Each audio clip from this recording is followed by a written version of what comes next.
खरं म्हणजे 1960 पासून ज्या साहित्य चळवळी निर्माण झाल्यात त्याच्यामध्ये दलित साहित्य चळवळ, ग्रामीण साहित्य चळवळ, स्त्रीवादी साहित्य चळवळ, मार्क्सवादी साहित्य चळवळ, परिवर्तनवादी साहित्य चळवळ, अशा अनेक चळवळी निर्माण झाल्यात. पण त्या सगळ्या चळवळींची स्थिती आज सगळ्या चळवळी या स्थितिशील अवस्थेला गेलेल्या आहेत. या चळवळींनी जो कुठला आकृतिबंध निर्माण केला होता त्या आकृतिबंधामध्येच या चळवळी अडकल्यात आणि त्याची आवर्तने सुरू झाली.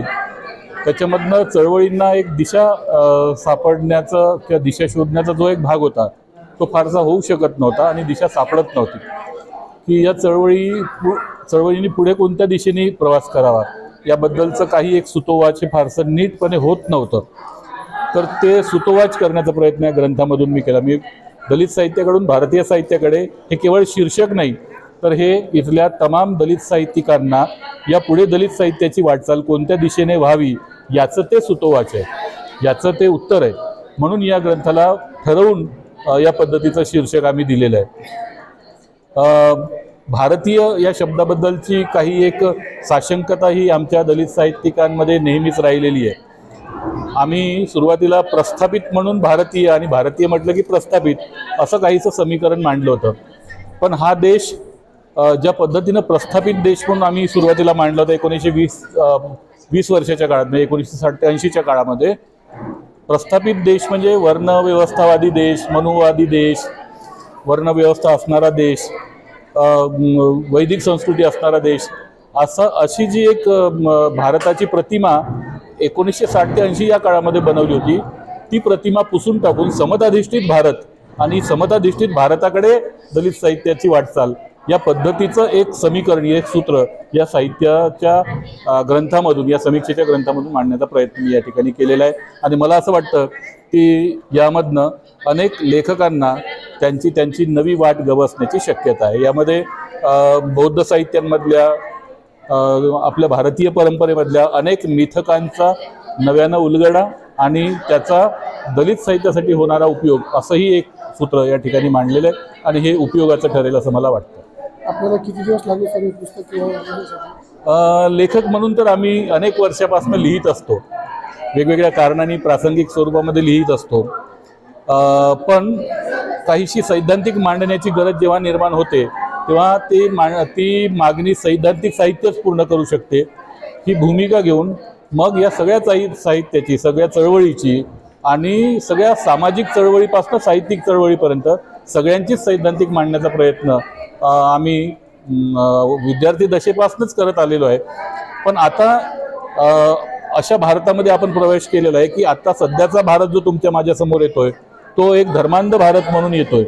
तर ही भारताची खरी प्रतिमा नाही आहे. भारताची खरी प्रतिमा हा धर्मनिरपेक्ष देश आहे, हा समताधिष्ठित देश आहे आणि ती प्रतिमा सांगण्याची गरज जेव्हा निर्माण झाली तेव्हा आम्ही या पद्धतीचं सैद्धांतिक लेखन करून ती भूमिका समाजासमोर ठेवलेली आहे. माझ्याच दलित साहित्याकडून भारतीय साहित्याकडे या ग्रंथाचं प्रकाशन या ठिकाणी पार पडलेलं आहे. धन्यवाद. माझं डॉक्टर उत्तम आंबोरे. काय सांगाल सरांचं आज सर, दलित साहित्याकडून भारतीय साहित्याकडे हा अतिशय मौलिक अशा प्रकारचा ग्रंथ आज औरंगाबाद सारख्या महत्त्वाच्या ठिकाणी प्रसिद्ध झाला.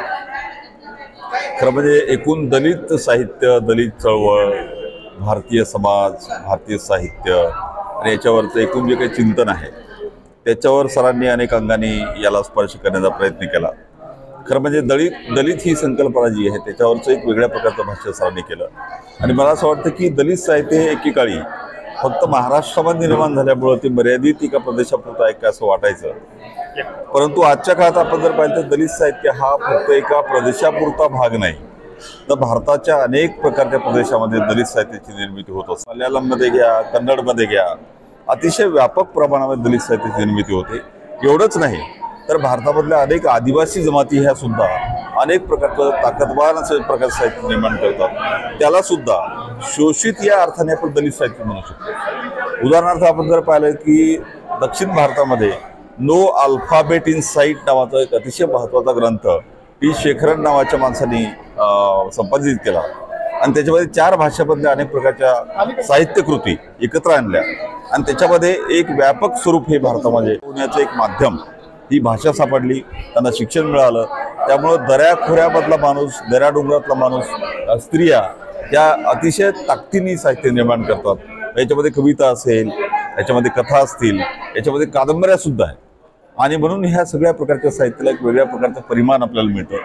संजय मून सरांनी आपल्या या समीक्षा लेखामध्ये एकूणच दलित साहित्य असेल, मराठी साहित्य असेल, साहित्याचं सौंदर्यशास्त्र असेल किंवा साहित्याचा भाषिक अंगाने जो काही अभ्यास आहे तो सुद्धा अतिशय सूक्ष्मपणे केलेला.